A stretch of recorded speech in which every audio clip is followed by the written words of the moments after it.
O movimento hippie foi um dos movimentos que fizeram parte da contracultura. E ele cresceu como força de oposição à Guerra do Vietnã. Os jovens, questionadores, rebeldes dos anos 60 não queriam matar ou morrer naquela guerra, quando os Estados Unidos invadiram o Vietnã. Então eles disseram, não vamos para essa guerra. E praticavam a chamada desobediência civil no sentido de como aparece no começo do filme Hair. Era uma peça de teatro sobre o movimento hippie e que virou filme, o filme Hair, o maior clássico dos musicais. Aparecem lá os hippies botando fogo numa convocação para servirem as Forças Armadas dos Estados Unidos na Guerra do Vietnã. Inclusive muitos hippies tiveram que fugir para o Canadá por causa disso. As origens destes vários movimentos de contracultura dos anos 60 estão já no final dos anos 40, quando começaram a aparecer os escritores da geração Beat.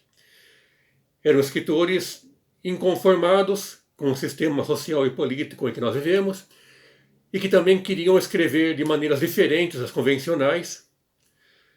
E vou dar destaque aqui a dois: o poeta Allen Ginsberg, o gênio da poesia psicodélica, e o romancista Jack Kerouac, que escreveu o romance On the Road, no Brasil traduzido como Pé na Estrada, que foi quem incentivou os jovens a irem para a estrada, viajar. Então essa tradição dos estradeiros começou com esse romance do Jack Kerouac. E no caso do movimento hippie, dizem que ele nasceu nos Estados Unidos, é a versão mais conhecida. Mas tem uma outra versão que diz que a contracultura, na verdade, nasceu na Holanda, que é a versão apresentada nesse livro aqui. Provos era o movimento da contracultura em Amsterdã, na Holanda. Este livro aqui conta a história do movimento e de outros fatos, e ele apresenta a versão de que, na verdade, a contracultura nasceu em Amsterdã, na Holanda. E o autor até diz que o ego norte-americano é tão grande que ele quer que até a própria contracultura tenha nascido lá, né? Então aqui já apresenta uma outra versão. Diz aqui um trecho. Amsterdã foi a primeira zona liberada do planeta, a primeira na qual as ideias da nova consciência fincaram raízes sólidas. Os cabelos compridos e os vestidos excêntricos foram aceitos normalmente. Foi ali que as bandeiras negras da anarquia reapareceram nas ruas, e dessa vez não era para seguir o funeral de um velho militante. O primeiro lugar em que a mistura entre poesia, drogas e música pop conseguiu dar vida a um movimento contracultural gigante. E tudo isso antes do Maio francês, antes da Swing in London, antes de Haight-Ashbury. As avenidas Haight-Ashbury, em São Francisco, Califórnia, eram um ponto de concentração dos hippies. E aqui apresenta então a constatação de que a contracultura na Holanda brotou em 1965, durou até 67. E o poema Uivo, do Allen Ginsberg, é tido como a pedra fundamental da contracultura. Foi recitado em São Francisco em 1956. Aqui no Brasil, então você vê que tem várias versões aí, né, para o surgimento do movimento hippie. Mas, enfim, ele se espalhou pelo planeta, por diversas partes do mundo, inclusive na própria União Soviética teve uma cultura psicodélica, teve o movimento hippie, só que teve um dia lá que eles se reuniram e o governo da União Soviética mandou prender todo mundo. Quer dizer, houve repressão à contracultura lá, no outro lado da cortina de ferro, como houve também no mundo capitalista, chamado, entre aspas, mundo livre, que de livre não tinha nada, porque tanto de um lado quanto do outro tinham sistemas mandando e querendo oprimir as pessoas. Logicamente que contracultura e anarquismo têm semelhanças, mas não são a mesma coisa. Então a contracultura, por exemplo, teve dentro dela a chamada nova esquerda, que era uma esquerda alternativa à esquerda oficial, que começou a surgir aí também nos anos 60 e 70. E já o anarquismo são diversos tipos de movimento que lutam por uma sociedade sem governos.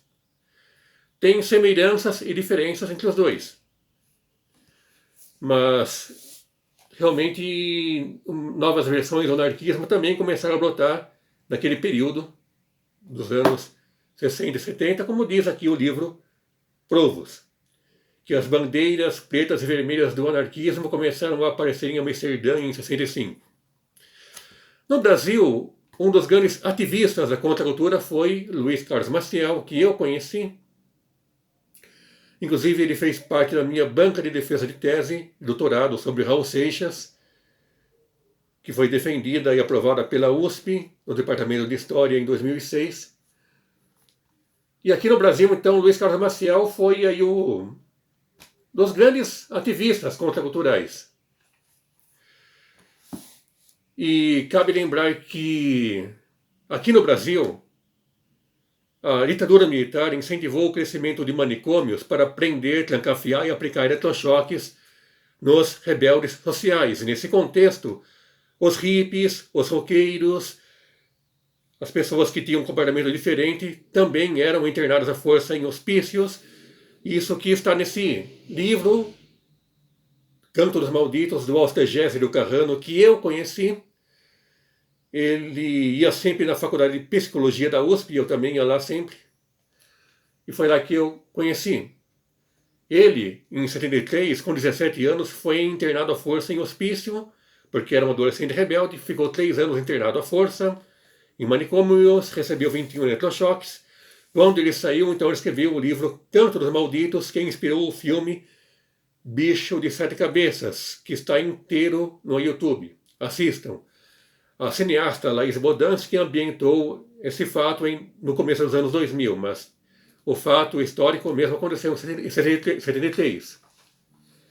O Carrano também ele foi o líder do movimento de luta antimanicomial.